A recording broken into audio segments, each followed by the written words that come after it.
Welcome to Sticky, Stories That Stick. Join me, Amelia Forzak, as I sit down with master storytellers to explore what makes some narratives unforgettable. Let's get started. Hi, I'm Amelia Forzak, the host of Sticky, Stories That Stick, where I sit down with successful executives, entrepreneurs, and thought leaders to uncover the pivotal moments that shape them and explore what transforms personal experiences into stories that truly stick with audiences. Whether you're crafting your next keynote, writing a book, or simply want to connect more authentically with others, you'll discover the psychology behind memorable storytelling and learn how to turn your own life experiences into narratives that resonate and inspire action. Today, I have a very exciting guest with us, but first, I just have to let you know that this episode is brought to you by Pithy Wordsmithery, a Chicago based boutique firm founded by yours truly. I'm a New York Times bestselling ghostwriter, and I love helping people write and publish their books. My team and I have helped many authors turn their stories into bestsellers and their brands into thought leadership platforms. Our readership is in the hundreds of thousands, so even if you haven't heard of us, there's a decent chance you've read something we've written. If you've ever thought about writing a book, check us out online at pithywordsmithery.com. Today, I have Chris Gersch with me. Chris is a clean energy leader with over 20 years of experience, founding 11 businesses, including Verde Solutions, Navigate Power, RX Sun, and Fresh Coast Solar. He serves on several nonprofit and industry boards, teaches as an adjunct professor at the University of Chicago, and he's a frequent guest expert on major news networks. He's recognized as one of Crain's Chicago Business 2023 Notable Leaders in Sustainability, and he also holds an executive MBA from Northwestern and a BS in aerospace engineering from the University of Illinois. Ooh, so many accomplishments. That's a lot. Chris, thank you so much for joining me today. Happy to be here. Thanks, Amelia. So we met because you're interested in writing a book, and I Mhm. thought you'd be a great person to interview because you've had such an interesting life. And as we've talked through all your stories that could potentially be in the book, there's so much that we could include that I feel like the biggest challenge has been figuring out like what stays and what goes because there's just so much. Mhm. So Yeah. you've done a ton of stuff. Like you're a pilot. I feel like we didn't even include that in the intro. You got a Yeah. lot going on. So Yeah. tell me about that. Like you have a ton of passions. Yeah. No, I think, if you were to ask my parents, it started off at a young age. I can never stick in like one sport. I wanted to try them all. I hold this weird uh, stat at my high school about lettering in the most amount of different sports. And so I did 4 years, 3 seasons each, and like I was, every year was different in the sports that I ended up playing. And I just like to be involved, and I really owe it to my mom. Believe it or not, she just gets the most out of life, and she's a great storyteller. And I felt like, watching her be an entrepreneur.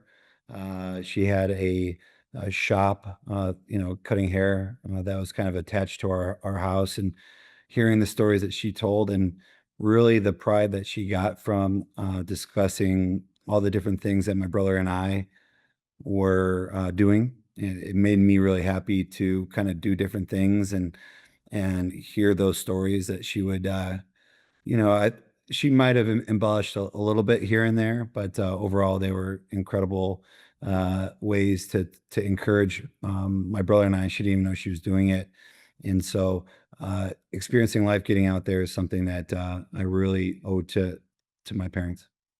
That's awesome. I actually hear from entrepreneurs a lot if they had a parent who owned their own business that sort of is like in their blood almost. Like I don't know if it's like Yeah. they're just inspired by seeing like their parent have the freedom and creativity to get that started. And so Yeah. I see like how many businesses do you have right now? I feel like I'm losing track. 11? No, I think I was just trying to, someone I was on a panel and they were joking, and messing around with me a little bit, but they had done some research and figured that I think it was 12 different businesses. But I'm active in 5 as, either the chief operating, CEO, or managing partner of, 5 different businesses right now. Okay. Awesome. And for you guys who are listening, you might think that to have so many businesses maybe Chris is like in his golden years. That was not the case. You had all these businesses by the time you were what, like 40? Yeah, I had the businesses by the time I was 40, and I started off early. It, just, typical, right? You hear this probably from a lot of entrepreneurs and just, working very early on. And I was working an hourly wage, but then on the side, I was listening to what Warren Buffett called back in the 90s mailbox money and ways that I could get residual income. I knew that that was something that I wanted to create. And so while my mom, the entrepreneurship side, she was is very transactional. She every haircut, perm, color that she did, she got a fee for that, right? And I understood that model, and I understood my dad, who was a blue collar, mechanic, that every car that he fixed, he would receive, an hourly wage and things like that. So I thought like, well, we aren't really getting ahead, and at times, my family unfortunately dealt with some food insecurity based on injuries to my dad from racing and things like that. So I wanted, some security in how do I create wealth where my family, whether it be my parents at the time, or my kids that I eventually wanted to have. Now I have four, um, and I'm done with that. I might start another business, but no more kids. But in terms of really creating a life where you can, be independent from that paycheck to paycheck, that was a clear motivation for me at an early age. Yeah, I think that's something that a lot of entrepreneurs are interested in is like the how do you get the company where you're not trading time for money? That's Yeah. a big thing that a lot of people are trying to figure out. So it sounds like you've done that with a couple of businesses. Why don't you tell us a little bit about what you have going on with that? Yeah. So at the top is a parent company called Ultimus Capital that I used to run my trading strategies out of, and really morphed into a holding company of different businesses that I invested in over the years. And the portfolio companies are many, but the ones that I focus on mainly are is Verde Solutions. So Verde Solutions is a commercial. Solar, battery storage, and EV development firm. So we do everything from the engineering, the rebate filing, and actually bringing in the investment, whether we invest with ourselves or bring in a Blackstone, BlackRock, Bank of America to invest in these behind the meter solar projects. Mostly behind the meter means, on top of a building or adjacent to a building, not those huge utility scale, but we've done projects now in 48 states, a little over 2,800 projects, and great brands like DHL and Southwest Airlines, and we're doing communities throughout the country. We're currently building from California to Maryland right now, wastewater treatment facilities, big box stores, many that your listeners have heard of. So it's been great. And how I got there, we could kind of talk about that story later, because I used to be an oil and gas trader. So, besides Verde Solutions, we have Navigate Power, which is really the energy trading and hedging. We service, I believe, over 100,000 customers now nationwide, which is great, and growing on an annual basis. You've got Freshco Solar, which is a company I purchased a majority stake in, and acquired. I didn't acquired the majority stake in 2019. And then you've got RX Sun.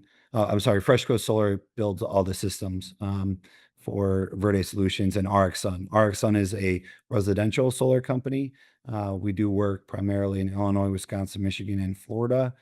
And then you've got uh, your portal. We do a lot of online SEO and website development for new businesses with a focus in medical spas. So a little bit over all the board. Most of them have an energy focus. That your portal is something I started in 2007 with my good friend, one of my best friends, Ryan Polano, and he's really independent on that. And then as the CEO and chairman of Ultimus Capital, and this is how I would suggest. I made a lot of mistakes, but this is how I would suggest entrepreneurs set it up: is have that holding company where your accounting, your legal, your operations can really, set the standard to all your portfolio businesses, reporting, banking, all that sort of thing, being at that top, which allows you to really simplify and have each portfolio business focus on what they're good at in their individual, silo. That's sort of the strategy when we were thinking about what is your real niche? Because you've done so many things. Like, what's the thing that really stands out a lot is like, at least I think, is you created all these businesses that work together. Mhm. And so not just creating one business, because a lot of entrepreneurship advice is like focus on that one thing, stay focused. It's like you want to experience it all. So you've created all these companies, but they're connected. So there's a Right. smart way to do it where you are actually saving time and money and still creating the businesses underneath. And I think that's so clever. Uh, Yeah. yeah. Tell me more about like how did you come up with that idea? Entrepreneurship is about starting with nothing, being told you can't, and still finding a way to build something that matters. It is absolutely about that first action that you need to take. So you need to have that first good idea. But when you are building this, I'll give you a for example. When we were my first business that ended up selling to private equity was based on, it was a very similar business to what Navigate Power does. And Navigate Power does energy trading and hedging, and locks in electricity and natural gas contracts for commercial businesses across the country. And what I found was that a lot of our clients wanted to understand on how not only to buy and secure better energy rates, but how I would suggest, as their professional energy consultant and the consultants in my business, would suggest in utilizing that power and making sure that they use less than they need. So lowering that demand and understanding that was a pain point. I was like, you know what? I'm going to create a business around that. And that's where Verde Solutions came about. So I was like, you know what? Not only do I have a market because I know the solutions they need, whether it's building controls, solar, lighting, all sorts of things that I used to focus on at Verde, but I also know that all the other navigate powers of the world out there really need a partner that can handle all that for their clients. And they have a ton of clients themselves that are looking for this. How can I create a warm introduction where I can refer them, you know, um, our services and they can be paid, and then we get to service their clients, and it's a real, partnership between me and the other business, but also partnership between me and their clients as well as our own clients. And so once you kind of create the vehicle of the value that's needed, what's the pain point of the customer, and then the vehicle to get introduced and in front of that, prospective client with a warm lead, that's a business, right? And then the next one was, Freshco Solar. Freshco Solar, we are subcontracting all of our work around the country. And when you subcontract, quality control goes by the wayside. And as an entrepreneur, your brand and your name is everything. So if you were to ruin that with poor execution or shoddy work, well, that's something that was out of our control. And I just hated that. So I knew that we were busy enough to bring in and acquire a business that focused just on the construction, and that was there. And then once I acquired that business, I was like, man, well, commercial is like really feast or famine, up and down. What do I do to kind of, shore that business up and make sure that there's continuous work? Oh, we'll get into residential solar. A lot more transactions. We can keep our top people busy so that we can retain them. And so one just feeds off of the other. And when you're in a business and you know you can execute, it gives you that confidence to go about and start these other businesses. And I'm happy to say now that, as you had mentioned, these businesses have been on the Inc. 5000 15 times and still growing. So Inc. 5000 is really about a high rate of growth. And, we keep on betting on ourselves and reinvesting in those businesses. Yeah, that stat is crazy that you guys have been on that list so many times. And so Yep. as we're thinking about the like what stories to tell in the book, it's kind of like how do you teach other people to do what you've done, you Yeah. know? Um, Yep. it sounds like some of the like, creating the different companies, you're kinda also thinking about, like, hedging risks, right? Mhm. Like, so if you see, like, this certain business, like you said, is like feast or famine, how do you find one that's a little bit more stable? I feel like sometimes entrepreneurs are trying to build that out within their own company, like having some services that do that, but having it as a different company, you're saying is even better because it hedges the risk even more? Yeah. Yeah. I think the biggest thing is about finding your key man or key woman to kind of be your ride or die on those ideas with. You might find them internally, you might find them through different networks, but each of these businesses, I knew where coming up with the idea, finding the value, creating that package was what I was good at. But then finding those, you call them lieutenants, and they end up being equity partners to really run the day to day. That's key, right? So being able to really, whether it's not necessarily through a bug, but that's what I'm finally doing.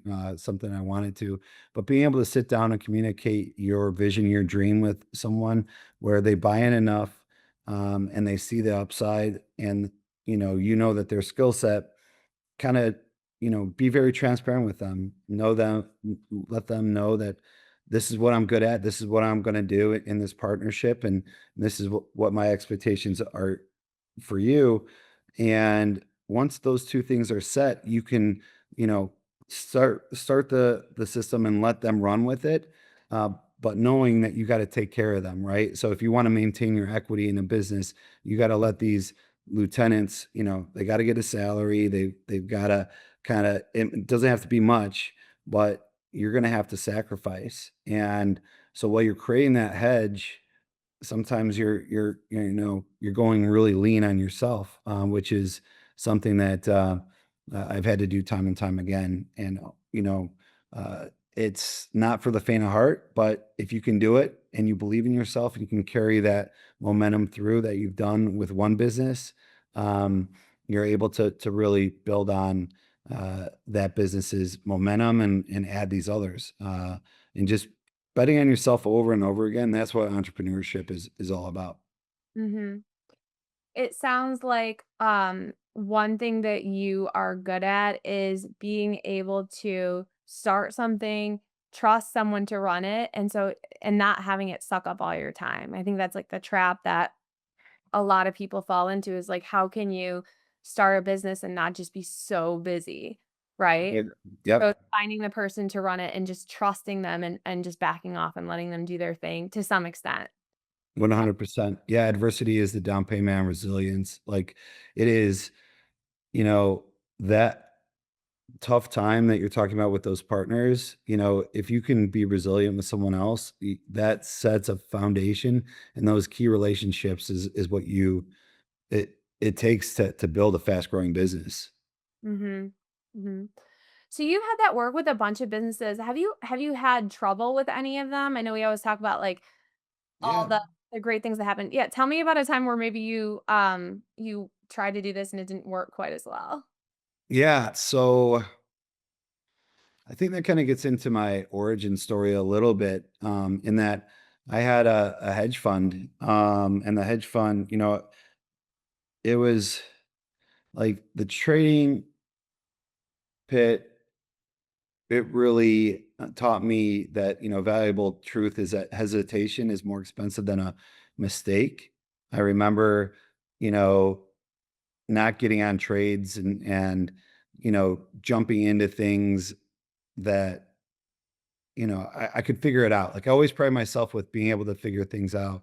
But when you finally go on your own, um, I jumped in and I'm like, okay, I had worked for, large firms like Merrill Lynch and Archer Daniel Midland. And I'm like, all right, now I'm going to go on my own.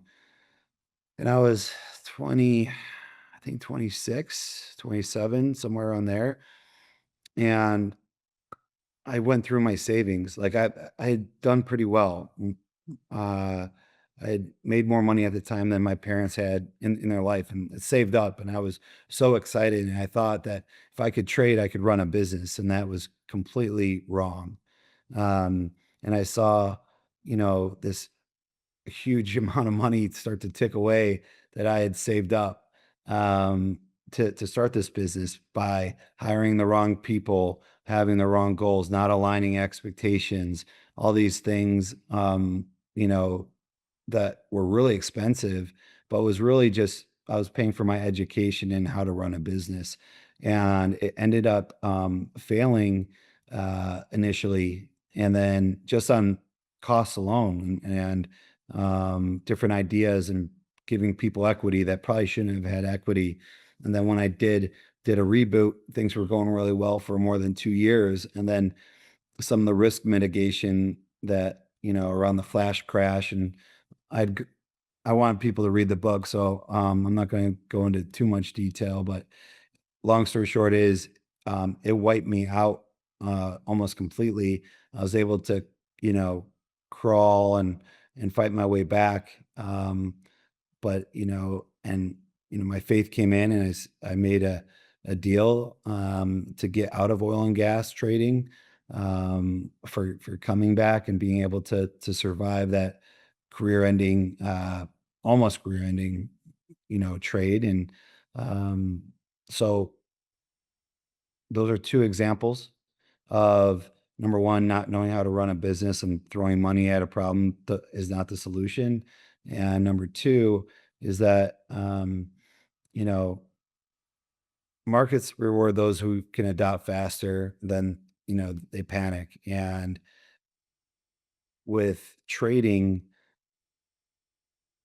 if I were to panic in that sort of situation, um, it would have failed. But because I'd gone through these lessons beforehand and having that failed business, I was able to kind of climb my way out of it and pivot into renewable energy away from oil and gas. So, Yeah. yeah. Trading sounds like it's not for the faint of heart. Like, if you're thinking about, like, high stress careers, I feel like that's, like, pretty close to the top when you're talking about, like, how much money is on the Yeah. line for different things, and so, I can see how maybe that'd be something that you'd wanna not do forever, Yeah. but it's something you're good at, and it's something that you currently teach at University of Chicago, right? Yeah. Yep. I've been there. This is my 11th year teaching a course called Applied Algorithmic Trading. I've really enjoyed my time with the students. I feel like I learn more from them. And it's also created a big passion. I hope to continue to teach at the collegiate level and mentor as much as I can. And um, just like what I really focus on, it's kind of in parallel to what we cover in the book. But you know, ideas don't just build trading systems.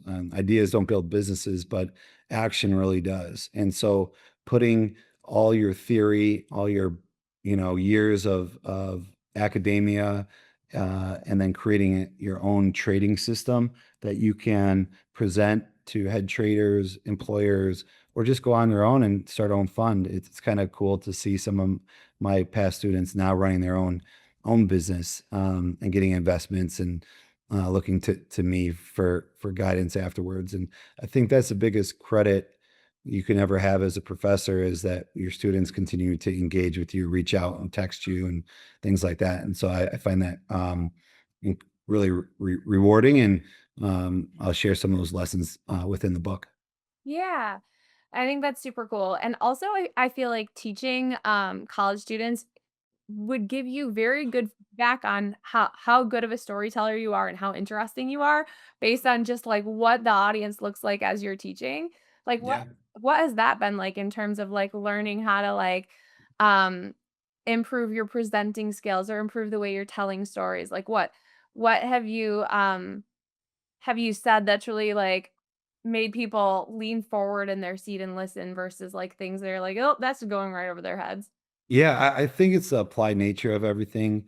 That I think a good story is one that is truthful. It's known that truth, there's a different energy that permeates from you when you are telling a story that's based on fact. And to, for them that go through years and years, and now they're at one of the top uh, institutions, especially for quantitative finance in the entire world, and they're trying to figure out how they're going to apply that. They're just taking interviews to take interviews sometimes because they're still, you know, now that they've spent all this money and time and effort to get into this school, and a lot of people get and they'll get their masters, and they're like, okay, this is, I've done everything, I've checked all the boxes. Now what's next? And so as a professor, I try to help them understand where they see themselves in the triangle of quantitative finance, whether it's trading, are you a quant, you're more theory based and building models, or do you want to be on the execution on the trading side, which, you alluded to is not for everybody. So there's a lot of work that is done just to kind of put the hat on you know, uh, the whole outfit. It's just like you put everything on, you've done everything. Now you just gotta, finish it off with really one last, we call it like a capstone project that can take in all the things you've learned and to make something unique, something that what is on a blank canvas and isn't based on something that you just read in a book. And so being creative, especially in the world of AI and everything going on, having your own individual voice and viewpoints, I think is really key. And I'm glad that universities like University of Chicago really encourage that. So, Yeah. It's probably also inspiring for your students to hear about all the companies that you created and all the success that you've had. yeah.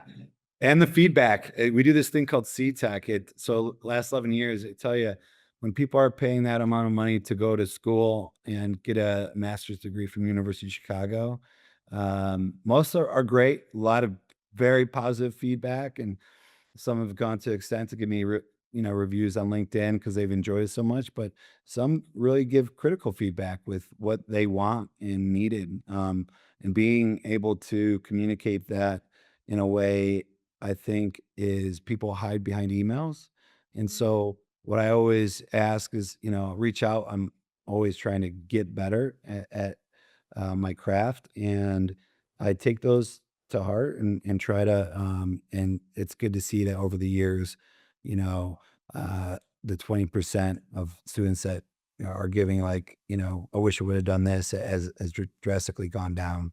So I think getting constructive feedback is important, whether you're an entrepreneur, professor, author, so that you can, it, as long as it's polite. Yeah, Yeah. yeah. I mean, like, Listen, tough, yeah. tough crowd. I'm sure teaching's so hard. That's always like seemed like something where I'm like, oh my gosh, I don't know if I could do that. Yeah. But yeah, it would definitely be a way to just like hone your skills over the years. Yeah. So you also do a lot of storytelling on TV too, right? Like you've been interviewed on TV a bunch of times. Yeah. Yeah, tell me a little bit about that.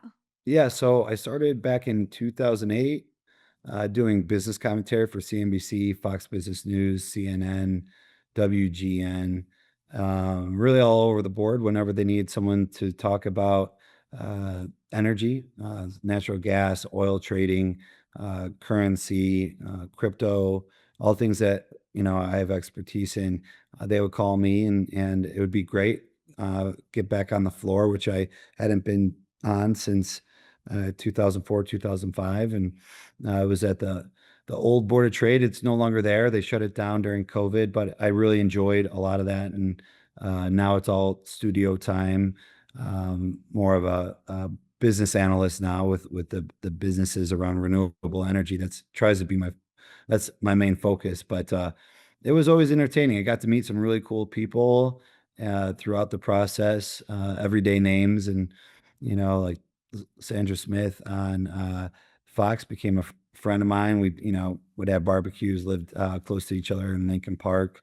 And so, just getting a text from someone that you see on TV every day just to wish you happy birthday. It was cool, but really when it comes down to uh, what did I learn from it? You learn how to brand yourself. You learn what it takes to feel comfortable in front of a camera. I'm still learning that, but it really gives you confidence in that your abilities. And I feel like so much of entrepreneurship is having the confidence to just take action. And when I was asked to come and do it, and I was able to turn around and I was a fill-in for someone else, take that risk, take that step. And if you know you're nervous, that's a good thing. That means that you're growing. And so um, what I would suggest and what I've learned is from that instance is like take that opportunity. You don't know. It might lead to 15 years of paid commentary. So it was really a cool thing that I uh, I miss a little bit now that the floor is done, but something that I'll always look back on fondly. Yeah. One of the topics that we've talked a little bit about is how action and fear, like action is the way that you get over the fear because otherwise if you're afraid of something in business, you're kind of just stuck. Yeah.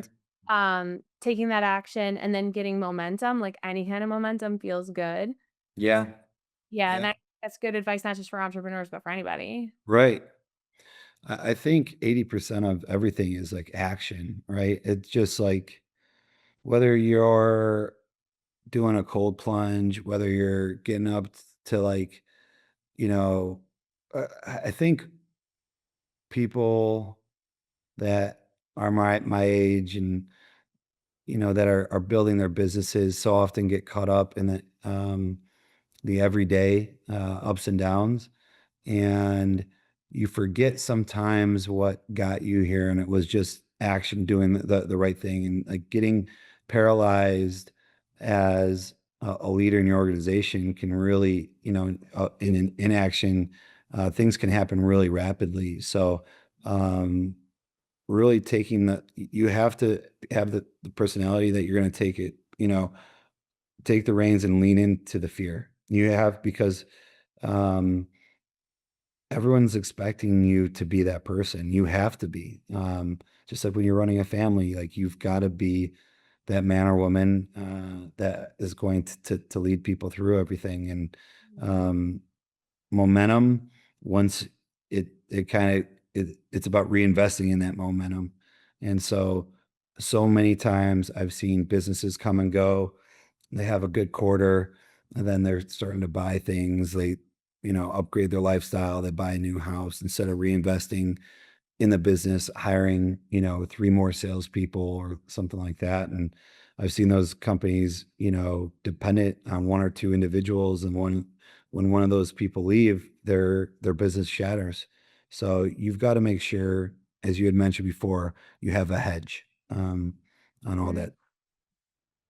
Yeah, and I can see how that's scary too when things are going well and you're finally making money to be like, "I know, let's spend it immediately." But, like, spending it in a smart way, is actually, like, safer than, trying to save it or not, trying to play Yeah. Yeah. I mean, take for your instance, right? Like, so your main business, you're an excellent ghostwriter is my plug for you, but you've also reinvested in this now. You've are learning through this podcast, like you've doubled down. You're reinvesting in yourself instead of maybe buying that restoration hardware table that you wanted, something like that. But um, it's those small choices that add up over time and allow you, true independence. But you have to you have to follow through with it. It's just not about, just throwing darts at the board. Get mentors as much as you can. I'm in this organization called YPO where I meet with a cohort once a month, and we talk about our problems in business, and how we can, we get shared experiences on how things could potentially uh, look different if you approach it through a shared experience that we had. And so it's been a really great avenue. And I suggest whether it's YPO, EO, Vistage, there's a lot of peer groups groups like F3 that I'm a part of. You find, you know, those bonds and those peer groups are people you can go and talk to about things that you can talk to people in your organization about. And that is super important to have those groups as a frame of reference for things. Mm-hmm.